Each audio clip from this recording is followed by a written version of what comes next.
Hey everybody, Bryant, the Restaurant Giant, back with Restaurant Reopening Strategy, Part 3. Today in the new profit construct, we are going to sew an incredible thread into the conversation to connect the last two videos and to make all of these planning and strategy elements come together in one big dynamic conversation. So by now you're probably picking up on this reoccurring theme throughout the video series where we talk about how everything in your business model is interconnected. And we're going to continue with that theme by looking at what I call the profit ecosystem. So we're all familiar with how we arrive at profit. We take our revenue less our expenses, and that gives us our profit. The challenge with this is that is only an output. We have to be able to identify or predict the input. And again, that's the importance of the profit construct. This is the design model that allows us to forecast feasibility, plausibility, and profitability. Without a construct or a design model, our business foundation is built on hope. And hope is definitely not a strategy, and it will not get us to where we need to go in this dynamic environment that we live in right now. So like the menu and the labor model, the profit construct is less of a sequential part of a system, and it is definitely more of an ecosystem. Everything works together. There are multiple elements within this ecosystem that either complement or contradict each other within our business model. So in order to maximize our opportunity for profit and to ensure our probability of success, we have to understand the cause and effect created by each one of these relationships. Like everything else, the better we understand the rules and the relationships, the more adept we can be at making intelligent and informed adjustments so that we can minimize disruption and maximize profitability. So let me break down these relationships and show you how they are interconnected. So we all have great awareness about the relationship within the expense category. We've got our food cost and labor cost, which equals our prime cost. We have our variable or non-fixed cost, and then we have our fixed cost. But within this relationship, we also have how we execute against the expenses to generate the revenue. And within that execution relationship, we've got our product, our pricing, and our portioning or presentation of our product. In the next relationship, we have our model. And we've discussed the model, but it's worth breaking down the three elements within this part of the relationship as well. We have our design model, which is the ergonomics, the size, the flow. We have our profit model, which is a big part of what we're talking about, how we model the way that we're going to make money. And we have our service model, how we're going to execute against the product that we sell according to the expense and the revenue ratio. All of this ties together. If I touch one or change one, it will have an impact throughout this ecosystem. Intended or unintended, we have to look at the cause and effect amongst the entire relationship in our profit ecosystem, and that's exactly what we're going to do.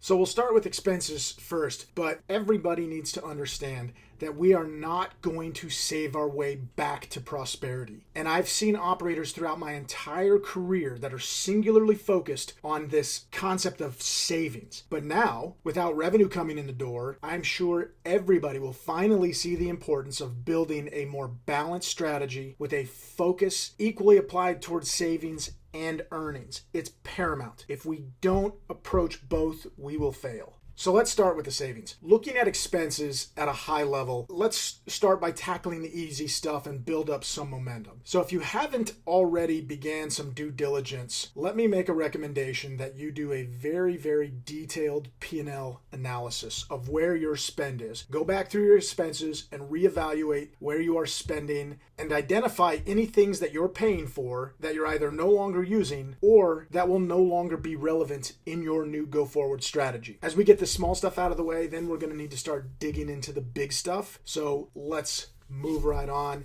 into prime cost. In the subsequent two videos, we talked about labor and cost of goods and how those both fit into the menu construct rules. I'm going to encourage you that after this video is over, go back and watch the menu construct rules because I think this is going to put some of that earlier conversation into a deeper, more meaningful perspective. Now, we talked about what we control with labor and cost of goods according to the menu construct rules, but we didn't talk about how that directly applies to our supply chain expenses. And I also want to give a little bit of additional context to your new menu design strategy. And that is what we discussed with the smaller menu compression. How well you buy your ingredients to execute the menu obviously has a large impact on your prime cost, but this is something that most people don't understand well enough or don't do a good enough job of trying to leverage. So let me explain this out. There are some huge savings and earnings implications in this piece of your spend. And there's a lot of relational strategy to your entire profit construct in this conversation. Our first leverage strategy is independent of this, but it can be complementary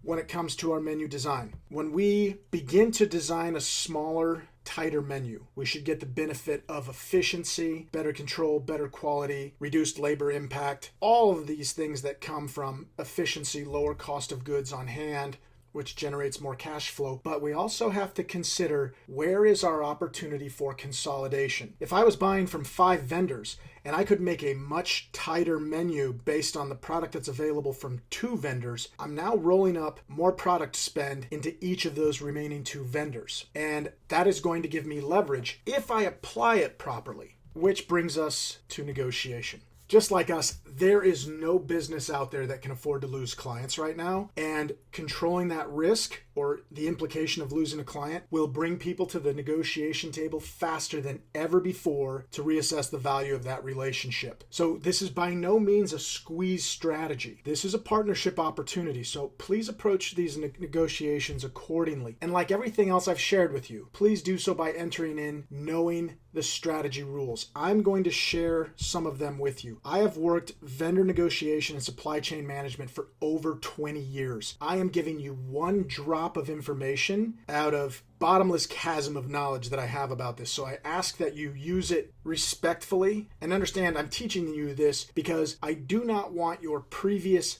bad practices, hopefully only due to a lack of awareness, to hurt you as you move forward. I'm arming you with this information so that you understand your role and responsibilities in the supply chain relationship, and so that you understand how you can make adjustments to help reduce your cost of goods from your distributors. So again, please be respectful of this material. I'm putting my credibility on the line a little bit by sharing this information with you. This will not make you a supply chain expert like me, but it will give you leverage if you use it correctly. If this is too much or too overwhelming for you to manage, you can always reach out to me and my firm, and you can hire us to do this part for you, and we'd be happy to dive into it and see what opportunities exist. So let's talk about the vendor profitability construct, and let me explain to you how they make money, what they care about, what matters to them, and what costs them that you may not be aware of. All right, so I'm going to give you an example of what the average food service distributor's P&L looks like. We're going to do this based on a couple of assumptions. That the average drop size or order size going into the restaurant is $1,250, and that the average cost of each case is $37.35. So I'm reverse engineering a formula based on these 2 principles. So across the industry, for the average restaurant concept, they have a salesperson, and that salesperson essentially makes 2% on every case. They have an administrative cost built into every case of 55 cents, a marketing and advertising budget built in at 18 cents, their warehouse cost that accounts for another 93 cents, their transportation cost of an additional 37 cents, based on product that they spoil, that they shrink and waste, throw away just like we do. There's another 18 cents built into that.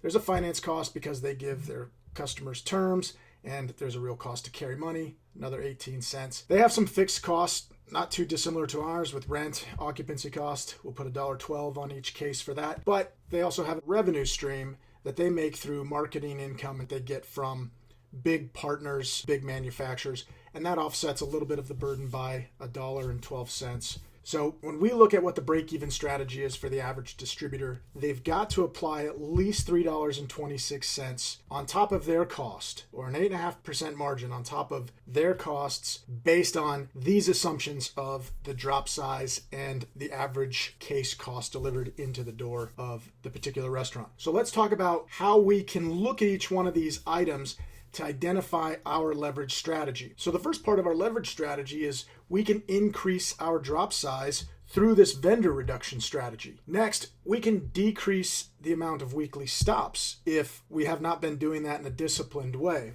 And I'll give you an example.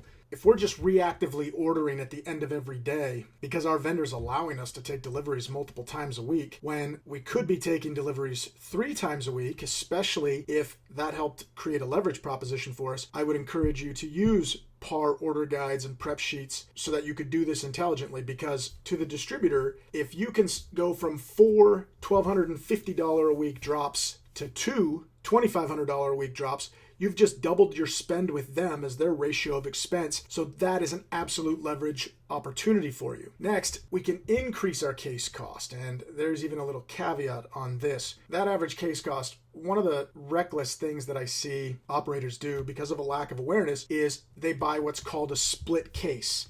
And a split case has a split charge automatically built into it. On average in the industry, we see a split case charge of about $2.50. Doesn't really matter who you buy from. So if a case of 4 gallons of vinegar was $10 and you decided to buy just 1 gallon, you wouldn't pay $2.50, which is 25% of that case cost. You would pay $2.50 plus a $2.50 split fee on top of it. So now that 1 gallon of vinegar would cost you $5. And why would you pay more for an item that's shelf stable, that's not going to spoil? Even if it was a fresh item, why would you buy it in such a small quantity that you couldn't use it up enough? That's bad menu management.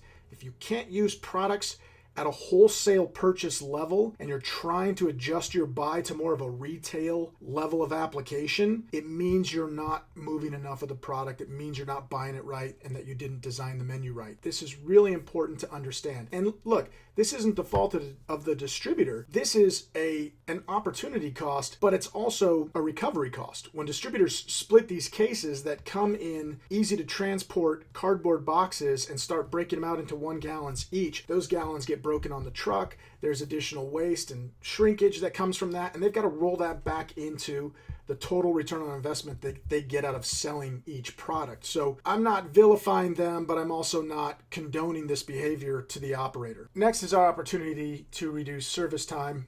And I will say, if you're a large multi-unit restaurant organization with individual sales reps, reach out to me offline and we can discuss this part a little bit more. For the average restaurant, this isn't something that works into your leverage strategy. Within the marketing and advertising budget, larger organizations might have an opportunity with their distributor to opt out and or to create manufacturer direct deals if they have the volume of specific products that are necessary. Again, doesn't apply to the majority of independent restaurants out there, so I'm going to skip past this. SKU reduction when it comes to warehouse cost. When you're buying a smaller amount of food and higher volumes of it, this has a warehouse impact in what's called the pick path. So let's say you have this huge menu and your average order is 100 cases of product, but that requires a guy in the warehouse to create a pick path that takes him to over 65 different slots that he has to drive around to pick your onesie, twosie cases of everything to build your order. You could put the same amount of money on an invoice by having a smaller menu, creating a smaller pick path, which creates better efficiencies for that warehouse cost and should and could become a part of your leverage conversation as an advantage you're creating to them that should bear an opportunity to negotiate some better pricing. Next, the reduction of deliveries and how that can impact a couple of the different cost centers. Obviously, it can impact the transportation cost because they're not delivering as often, and it can impact the administrative costs because they're not generating as many invoices and collecting on those invoices.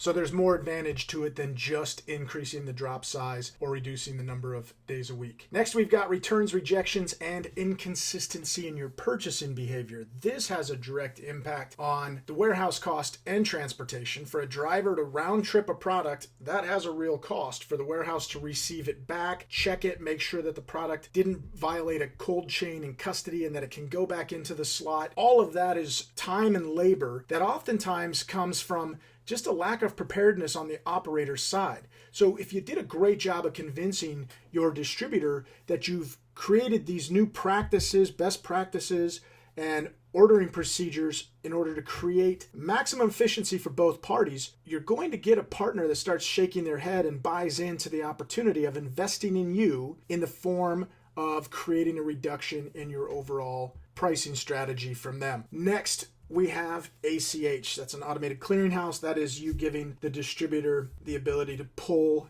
the accounts receivable amount due based according to your terms instead of them waiting for you to write a check. The automation of using this technology process obviously creates an efficiency and a reduction in labor for them, but it also creates a security for the distribution company. You're willing to do this, then we also have this belief that you're confident you'll have the money, you no longer become a credit risk. This is really ideal behavior, and you might be able to earn some additional leverage with that strategy. And finally, the finance cost. So the terms, bad debt, and slow payment that just comes from the majority of the industry. And obviously right now, this number is going to be inflated. There are going to be a lot of people who walked away from their distributor debt or are negotiating some type of payoff strategy. And I get that. But that is going to increase the burden of their finance cost. And that is going to make a lot of distributors very leery about what they're going to do with terms in the future, I suspect. So how do you use this to your advantage? If you are willing to pay COD check, or maybe what a distributor calls trip to trip, pay for one invoice before you get the next invoice, and negotiate that up front. What type of leverage can I get in this negotiation if I do this? You can basically go down this whole list, and any of these things that you think you can bring to the table are bargaining chips for you to use in the discussion with your distributor in order to negotiate a better pricing strategy on the cost of your product delivered from that distributor. So I know that that's a lot to take in, but it's very, very important conversation, and it's a critical element to consider. We're trying to impact one of our top 2 expense lines, right? Labor and cost of goods combined is the number 1 expense at a range of 50 to 60 cents for every dollar that comes in the door is going out in our prime cost. So this is a pretty important piece to learn and understand and to try to be able to leverage. Now, beyond that, let's head back to our leverage strategies and talk about where there's other opportunity within supply chain. Your average distributor differs on their product catalog. Items that they have or that they buy better than maybe the competition does. If you're willing to look at similar product and do a sampling and a side-by-side cutting and there's some adaptability, I would encourage you to explore that because there could be some cost reduction in your adaptability. Next, there's a real conversation to have with your distributors about what other partnership opportunities that they provide. If you've never sat down for the business review because you feared it was a dog and pony, that's because you let it happen to you, right? Instead of through you. If you control what you want to know and what you expect to get out of one of these types of strategy sessions with your distributor partner, if you control the dialogue because you've planned the meeting and you've given them the bullet points of what you expect to get, nothing more, nothing less, what takeaways, what information, what insights, these business meetings can go a long way. And I would encourage you to shape the narrative and control the dialogue so that you can get maximum efficiency out of those conversations and not waste your time or their time. Typically, you're wasting their time and they're wasting yours because there's not a plan. They just show up and give you everything that they can give you and hope something sticks so that you'll see value in the partnership. And we see that as very disingenuous, and I get it. Let's move on and be more thoughtful about how we use each other's time. Finally, we've got services and education, and it's a critical investment of all of these distribution companies. They have more services and third-party partnerships and incredible education channels and verticals and experts within their own org chart that can help you out. To get the most out of that, tell them what you want, how you want it, and when you would like it by, so they're just not aimlessly sending people out to knock on your door and bother you, and you'll get great value out of what they can provide. And finally, there are a number of resources that they have within their organization that I always recommend operators to reach out and talk about. So the quality of the CMO or CFO at any food service distribution company is going to far exceed the quality of the average person running that same role in a restaurant. So imagine how much you could learn from sitting down with a scaled up expert within a vertical that you have questions, or maybe a newer, younger, or more green person in that role at a lower level of understanding or experience. The answer is no if you don't ask. And I have to tell you, I've seen most distributors pretty amiable when it comes to you saying, hey, I've got a chief marketing person and they're new to this industry. I know that you have a chief marketing officer with tons of background and tons of experience. Is there any possible way we could set up a conference call with my person and your person so that we could pick their brain, ask some questions, high-level business, best practice stuff, so that we can hit the ground running better, smarter, faster? The same thing goes across operations, inventory control. There are some very, very dynamic and highly educated people in these organizations that are making way more money based on their level of expertise, intelligence, and experience than the great majority of restaurateurs will ever be able to hire or afford. It's an awesome opportunity to tap into the resource at your vendor partner to see what they can do to help. So, big conversation on supply chain. I hope that did more good than harm. Let's talk about the elephants in the room. The biggest expense that most of us are probably suffering now due to a lack of revenue. So rent is the fixed expense, but more importantly, in majority of cases, it's the unconditional expense. Unless you own your real estate or unless you're paying a straight percentage of sales as a lease structure, both are relatively rare in this industry, but if that's you, congratulations. If that's not you, like most of us, then it's time to start designing a negotiation strategy with your landlord, because we pay 100% of the rent regardless of how much revenue is coming in, and we're likely only going to get back to somewhere between 25 and maybe 70% of our previous sales in the short term. And that's going to be based on local and state rules and regulations for distancing and consumer behavior and their overall confidence. So regardless of any short-term relief that you have or are trying to negotiate now with your landlord, there are some serious long-term strategy and implication that we all need to be looking at immediately.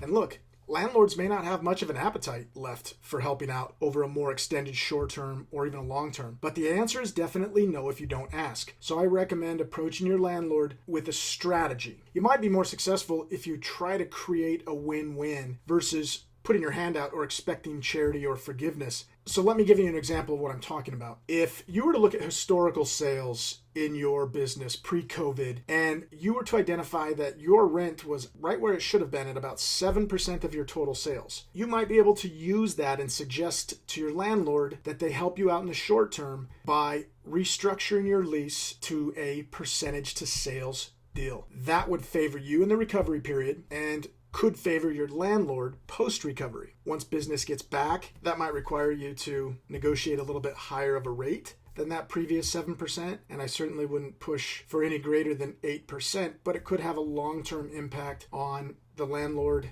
and somebody who's looking big picture might see that opportunity. And as an alternative to offering a higher rate of exchange than that 7%, if you showed up with a new earnings strategy that said, not only do we expect to get back to where we were, but we've developed a number of new revenue centers that are going to actually make us more successful in the future, you might pique their interest. And that's why it's so critical to be thinking and building around these strategies. So let's talk about construct. So I'm going to talk about this rent to sales ratio. As an industry standard, we use 7% as a rule, and I've talked about this before. 7% of your total sales is what you should be paying for your rent as a ratio. Now, you can calculate the sales that you need to do to hit that 7% or lower by simply taking your rent, and the long way you could divide your rent by 7 and multiply that remainder by 100, or you could just take your rent in this example I'm going to show you. Let's say my rent is $10,000. If I divide 10,000 by 0.07, it will give me a product of $142,857 and some change. That's how much sales I'm going to need in order to make that $10,000 rent 7% of my sales. If I want to break that down further, on a 30-day month, I would have to do an average of $4,700 and almost $62 a day in order for plausibility, feasibility, and profitability. So this is that construct part of forecasting and identifying what we have to do. Now, if it doesn't look like we're going to be able to do that, and we can't negotiate the rent, regardless of whether we can negotiate the rent or not, we've got to move forward. Up to now, we've really been talking about the savings part of the business, and now I want to move on with our earnings strategy, and that's going to force us to think outside of the box a little bit when it comes to revenue. And that's all going to be built around our offerings. So your offering or your menu is what you offer me. Your menu is based on the intersection of your ability, my need, and the environment that the product is sold in. So new revenue centers have a different audience with different needs and are typically done in different environments. Therefore, as we think about our model, we have to think about how we can present and adjust our offer or expand our offer for each new audience. And this will always be top of mind if you just remember that your menu is what you offer me. Your menu is the relationship between me and you. Me and you is your menu. So let's dive into some revenue centers, and I want to talk about building new revenue centers, and I'll walk you through an entire list of what's out there. And this goes back to that relationship piece that I talked about. Our model and our product is going to have a direct impact on our revenue. And when we look at these new revenue centers, we have to think about that whole ecosystem and the checks and balances to make sure that this is complementary and not contradictory. So the very first place that we've seen immediate impact in new revenue is with restaurants and the delivery model. We've seen it with curbside pickup, and we've even seen it with some modified drive-thrus. I was in Salt Lake City right about the time this whole COVID piece kind of really started getting bad, and we were traveling through. My kids wanted to stop at a Chick-fil-A, and we went to a Chick-fil-A that was in a mall, and on the enclosed access road that went past this unit, they actually had an impromptu drive-thru built out front where they had an easy up, a podium, and a person with a tablet.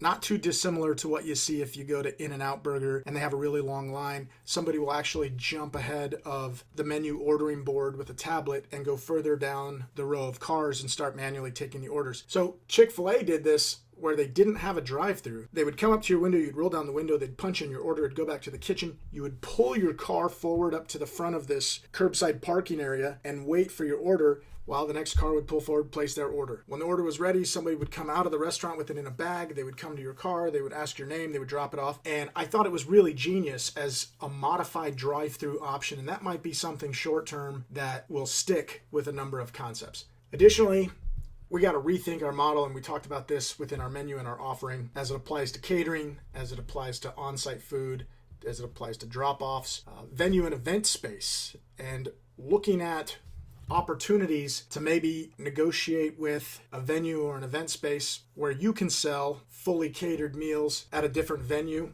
I also saw a great one where there was a cocktail catering concept that this great restaurant had where they'll go to your house. This is future state, something that they did pre-COVID-19, but they would send the bartender, the bar, all the mixology tool and apparatus with a great mobile bar. You would provide the liquor, but they would make all the cocktails. I thought this was a pretty cool idea. Ghost kitchens, those aren't going anywhere. In fact, I thought they were going to get big. I think they're probably going to be bigger than before, and I'm going to talk about a very cool strategy relative to that in just a minute. In-house retail, we've seen that. We obviously saw a lot more of that recently as concepts modified their retail offering to be more like a bodega or a little market offering fresh produce and stuff. I'm not sure how much of that will stick around long term, but some of that might resonate. Where I think it's really going to resonate is in the online retail store, and I've seen some very cool strategies I'm also going to talk about. Custom gift boxes and really promoting that as an angle from a craft or artisan side.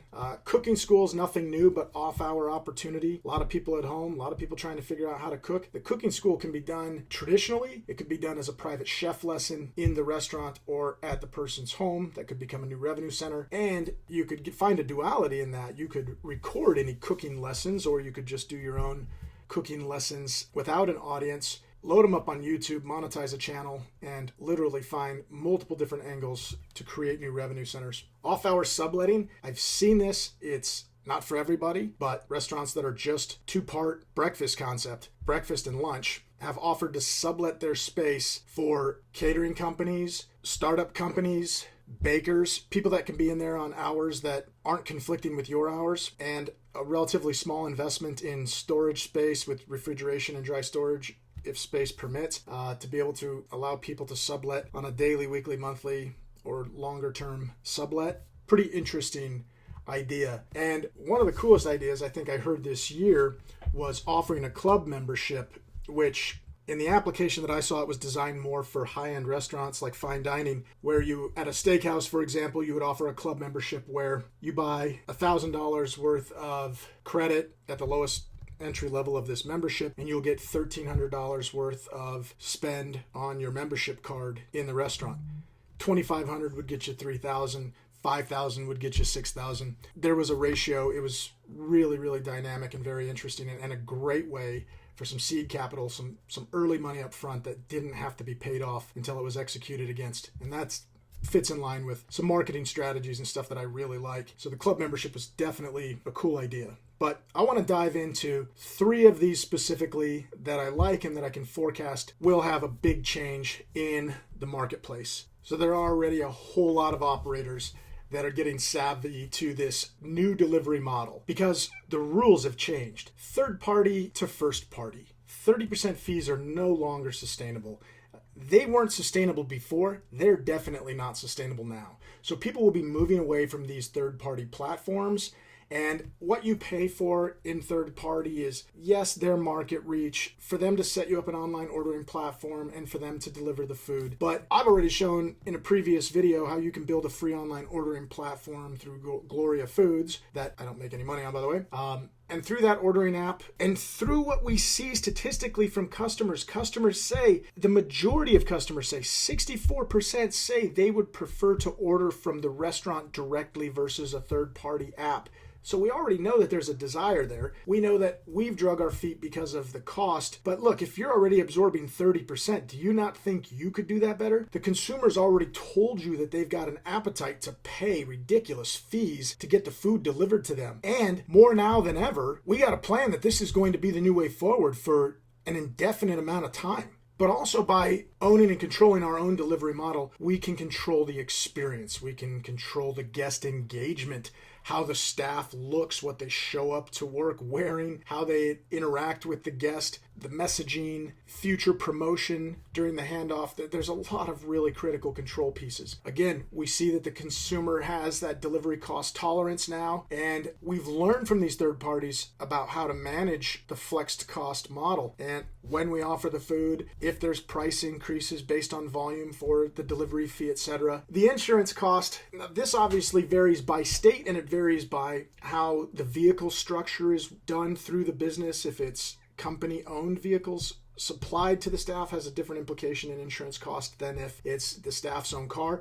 But I would encourage you wherever you live to reach out to your insurance company, ask them to work you up a quote on what this would cost, and then reverse engineer that cost into your average delivery order right now if you're using a third party, or if you're just doing to-go, what's your average to-go order look like? You could divide that cost into the total amount of meals served over the period of a month to offset the cost of that insurance, build that into your service fee, your delivery fee. And by the way, I've owned my own businesses where we had our own delivery model and we paid our employees. They made minimum wage when they were waiting for orders. They did side work and stuff inside, and we gave them 100% of the tip and 50% of the delivery fee. So you can structure these things creatively to get the people there that will want to work and earn it. We're already seeing these third-party delivery companies had to lay off a lot of people, which means there's going to be a lot of experienced delivery drivers out there looking for work, and they will bring something to the party. They'll tell you what they used to do, how they used to do it, how it worked, and you can learn from a lot of these people as you build this yourself. And I would strongly encourage you to explore it, because beyond the fact that that's definitely here for now, it might be here to stay forever. It will absolutely become something you want to control and has the potential to become a huge revenue center for you. And if you live in the right environment, you can control vehicle costs really well. You look at Europe and all of the scooters and bicycles that they have, even smart cars. There's relatively low overhead cost to getting this started up. So I would encourage you to explore it at a minimum. And my apologies, of course, the technology costs have also gone down. All right, next. I'd be remiss if I didn't talk about the ghost kitchen, but not in the traditional way that you're thinking. Brands are going to be having some excess space in the short term or diminished revenue. I would challenge you to think creatively about how you could spin off your own brand. So let me give you an example. I work with this really cool old historic Mexican concept out of Southern California in a beach community. They've been around for something like 80 years. And 80 years ago, land was cheap, real estate was cheap. They bought this big, huge space, like 15,000 square feet, with a big, huge event center, a ginormous kitchen, and a really large catering kitchen that doesn't oftentimes get used. It's a very traditional Mexican concept in an environment that has shifted a lot in its demographic. A lot of younger people living in this area now, different needs, and maybe not engaged highly enough in this brand, but the brand still has a good base of existing customers. So this was the idea that I'd given to them that we wanted to explore, and one that I would give to you. A ghost kitchen is something that doesn't have to have a brick and mortar that a customer ever comes up to or sees. It literally exists online, in thin air. We have to challenge our rules about what a brand is. I have a brand, Hellaburger, thehellaburger.com. If you go to it, it looks like a fully functioning open restaurant. It's a restaurant that I just used for example. I used it for the Gloria Foods free online ordering app. I use it for marketing demonstration to show people how web design should go, what type of messaging they should be putting on their website. It doesn't exist. If somebody stumbled across it and ordered food and expected it to come, it would never come, and they would never know that this wasn't a real place or wasn't a real place until that happened. So the idea is, how many fictitious DBAs or aliases of your own brand could you make and create a ghost presence online of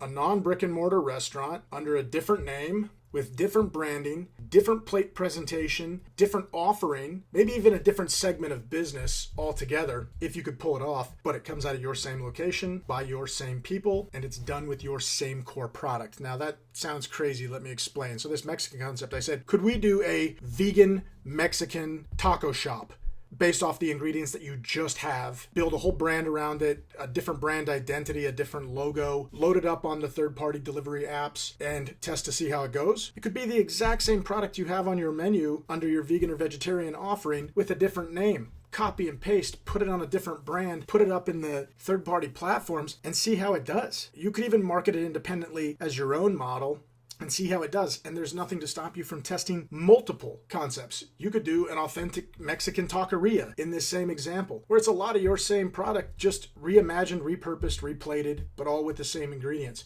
You could have 3 kitchens running within your one kitchen, fulfilling the orders for 3 different companies that are all owned by you. Only one that has direct consumer and table delivery product. The other 2 are virtual. We've got to stretch the way that we think about the old business rules and construct so that we can tap into new revenue opportunities. I know that one's progressive, but I'd ask you to consider it and kick it around a little bit. Next, the retail storefront. So we've had an understanding or an expectation of what the retail store looks like through restaurants. And I would challenge that. Again, we have a lot of people who have recently gotten re-engaged with cooking. A lot of foodies out there, a lot of home chefs that getting really into it. They're watching a lot of videos, they're experimenting a lot with product, they're playing, and we have on-demand access through our supply chain and our different vendors to be able to get stuff and sell it on demand like a fulfillment center that we could do right through our website by curating a really, really unique collection of stuff that people might be interested in. So with this example, this culinary connection would be attached through the website, and it would be called the Culinary Collection, curated by our chefs and restaurant team. So I've got a knife shop, I've got the secret ingredients, different rubs and spices and seasoning and marinades that we have. I've got take-home meal kits available here.